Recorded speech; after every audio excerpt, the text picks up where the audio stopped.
Oke, silakan. Ini saya akan mempresentasikan apa yang saya diskusikan sendiri. Dari ini berapa dari hasil tulisan saya sebenarnya. Seperti yang yang pertama ini tentang budaya digital. Jadi saya mengangkat Islam dan digitalisasi.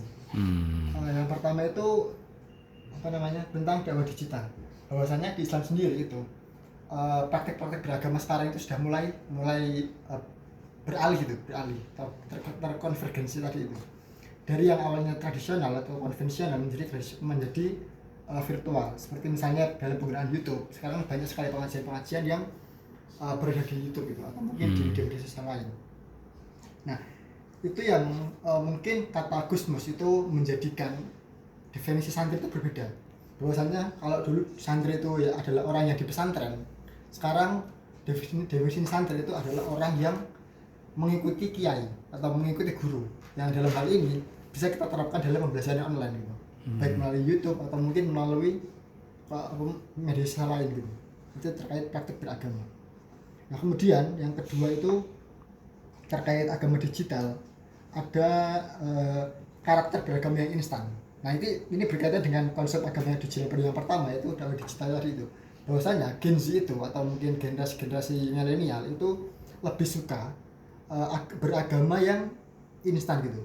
Seperti misalnya kan sekarang ada short YouTube gitu yang mungkin cuma 30 detik atau 1 menit, yang itu mereka berharap dengan potongan reels atau yang video yang singkat itu dia paham tentang agama gitu.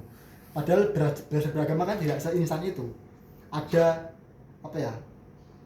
historis dari ajaran agama tersebut yang sebetulnya perlu kita pelajari gitu, agar kita bisa mengkontekstualisasikan ajaran agama itu dalam konteks sekarang. Tidak asal mempelajari agama itu dengan instan. Itu yang menjadi kelemahan agama digital. Kemudian yang kedua terkait monetisasi agama. Monetisasi agama ini pernah saya singgung dalam tulisan saya yang terbit di Alif ID, juga dalam tulisan kemarin itu yang dibaca teman-teman juga, terkait monetisasi agama. Bahwasanya di Islam juga itu banyak sekali kiai atau mungkin orang yang menyamar sebagai kiai atau mungkin kiai gadungan lah ibaratnya gitu, itu memanfaatkan agama ini sebagai ladang bisnis gitu. Seperti misalnya banyak sekali akun-akun yang itu sebenarnya bukan akun pribadi mereka atau mungkin bukan akun dari kiai tersebut atau tokoh agama tersebut, tapi memanfaatkan hasil dakwahnya atau mungkin kajian-kajian tersebut untuk dipotong dan dijadikan sebagai sebagai konten mereka gitu. Dan itu yang mereka yang mendapat uang gitu. Jadi memanfaatkan agama itu sebagai ladang bisnis atau ladang mencairkan uang dari digitalisasi itu tadi. Kemudian yang terakhir itu terkait penggunaan simbol dan tools digital dalam beragama. Nah, ini juga terdapat dalam tulisan saya yang baru terbit di jurnal Multazam. Baru Juni ini kemarin, Agustus ini. Terkait penggunaan simbol, bahwasanya misalnya dalam praktek beragama haji, dalam tulisan saya tersebut itu terdapat penggunaan hashtag yang itu mengkonstruksi cara beragama muslim di era sekarang. Misalnya hashtag umroh dan haji itu digunakan untuk menyebarkan agama Islam, bahwasanya ingin memotivasi bagaimana istilahnya menceritakan pengalaman beragama mereka saat haji dan saat umrah itu agar dilihat banyak orang. Nah, saat orang membacanya, yang saya lihat di komentar itu, saya analis komentarnya itu, mereka termotivasi bahwasanya moga-moga saya bisa ke sana, moga-moga saya bisa ke sana, dan doa-doa mereka itu semuanya baik gitu. Dengan anggapan, dengan melihat postingan tersebut, dia ingin segera bisa menyusul dia itu. Nah, ini menunjukkan bahwasanya praktek beragama dengan menggunakan tools digital itu bisa meningkatkan spiritualitas mereka, yang mungkin kita bisa kenal dengan istilah spiritualitas digital atau mungkin spiritualitas online gitu. Nah, itu ternyata meningkat setelah saya analisis. Kemudian terkait penggunaan simbol agama, bahwasanya termasuk akun di media sosial itu kan banyak yang mungkin menggunakan cadar, menggunakan peci dan lain sebagainya, yang itu sebenarnya kita tidak tahu itu orangnya benar-benar seperti itu atau tidak. Tanya anonim lah sekarang. Nah, itu banyak sekali yang mewarnai dunia-dunia digital, termasuk dalam hal beragama. Nah, seperti misalnya penggunaan cadar, penggunaan apa namanya, seperti yang mencirikan itu adalah agama-agama yang ekstremis gitu. Nah, yang dalam pikiran orang menurut saya itu bahwa mereka akan menganggap bahwasanya ini adalah Islam yang keras, garis keras dan sebagainya. Padahal apa yang ditampakkan di media sosial itu belum tentu sesuai dengan apa yang terjadi dalam realitas beragama. Itu yang menurut saya terkait budaya digital dalam Islam. Nah, kemudian yang kedua, saya menawarkan terkait tafakuh fi digital.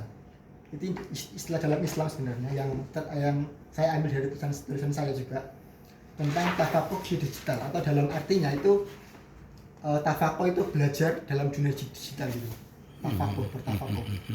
Nah, yang pertama itu saya mengambil salah satu ayat dalam Al-Qur'an, yaitu Iqra, baca.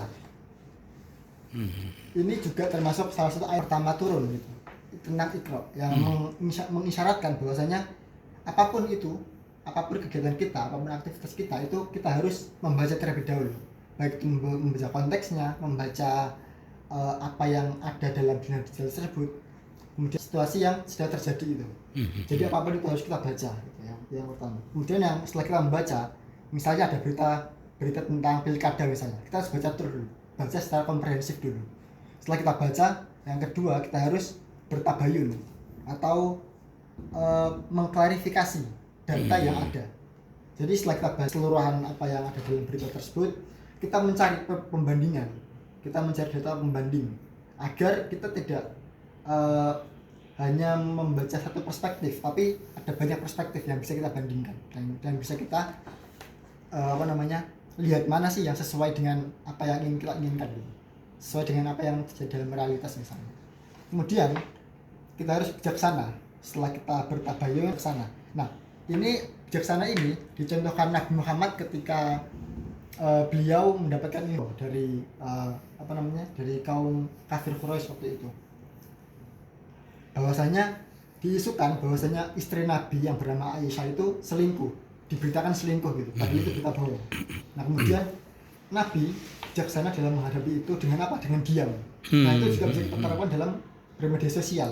Kalau kita tidak tahu informasi yang benar terkait data tersebut, terkait informasi tersebut, mending kita diam terlebih dahulu. Kita mencari atau menunggu informasi yang kita bisa verifikasi itu benar gitu. Bijaksana dalam Islam kita akan menjadi manusia yang ulul albab atau manusia yang sempurna. Itu artinya ulul albab. Kalau kita bisa membaca, bertabayun, kemudian bisa bijaksana dalam mendapatkan informasi yang ada di dunia digital, maka kita akan menjadi manusia yang bagus dalam Islam. Dalam Al-Quran itu namanya ulul albab. Nah, ini yang bisa saya tawarkan terkait di dunia digital dalam Islam. Mungkin itu sih. Terima kasih. Oke, terima kasih luar biasa. Ya, kita berikan tepuk tangan ya. Oke, terima kasih.